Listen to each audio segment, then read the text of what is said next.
Hello बच्चों, let us read this question. This question says consider ammonia 1 and water 2. Which of the following statements is true? और हमारे options हैं. Option A, 1 is more basic and more nucleophilic than 2. Option B, 1 is less basic and less nucleophilic than 2. Option C, 1 is more basic but less nucleophilic than 2. Option D, 1 is less basic but more nucleophilic than 2.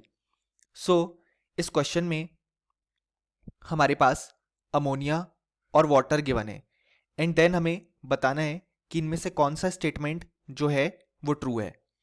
सो इस question को solve करने के लिए हमें जो की concept required है वो है concept of basicity and nucleophilicity.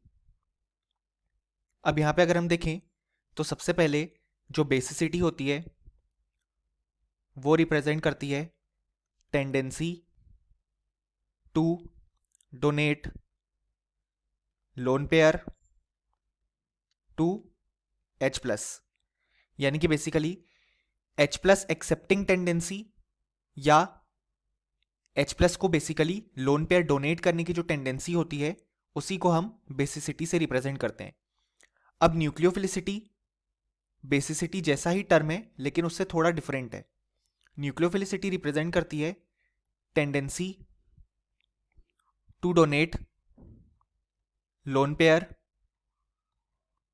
To an electrophile, यानी कि किसी इलेक्ट्रोफाइल यानी कि बेसिकली जो इलेक्ट्रॉन डिफिशिएंट स्पीशीज है उसको जब हम लोन पेयर डोनेट करते हैं तो उसको हम न्यूक्लियोफिलिसिटी बोलते हैं.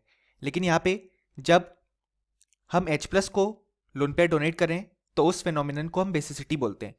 अब यहाँ पे हमारे पास क्वेश्चन में NH3 और H2O की बात की गई है.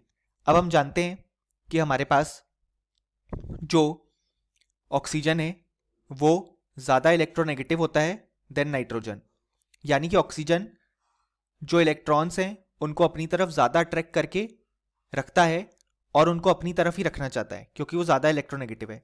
इसलिए उसकी जो यहाँ पे लोन पेयर डोनेटिंग टेंडेंसी है वो NH3 के मुकाबले यहाँ पे कम हो जाती है, इसलिए NH3 की बेसिसिटी हमारे पास ज़्यादा आती है. अब जब हम यहाँ पे लेफ्ट टू राइट मूव करते हैं तो हमारे पास साइज वाला फैक्टर इतना डोमिनेट नहीं करता है जितना इलेक्ट्रोनेगेटिविटी वाला फैक्टर डोमिनेट करता है. इसी कारण से जो हमारे पास लेफ्ट टू राइट जब हम जाते हैं तो जो बेसिसिटी का ट्रेंड होता है वही हमारे पास न्यूक्लियोफिलिसिटी का भी ट्रेंड होता है.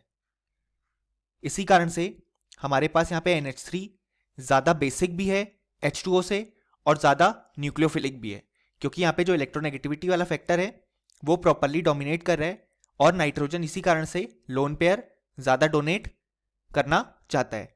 सो यहाँ पे अगर हम करेक्ट ऑप्शन देखें तो यहाँ पे आंसर आ जाएगा option A, that is 1 is more basic and more nucleophilic than 2, यानी कि NH3 H2O से ज़्यादा बेसिक भी है और ज़्यादा न्यूक्लियोफिलिक भी. और option B, C and D incorrect हो जाएंगे. सो फाइनली हमें बोल सकते हैं कि इस क्वेश्चन के लिए हमारे पास जो करेक्ट आंसर आया वो आया option A. Hope you understood it well. Best of luck.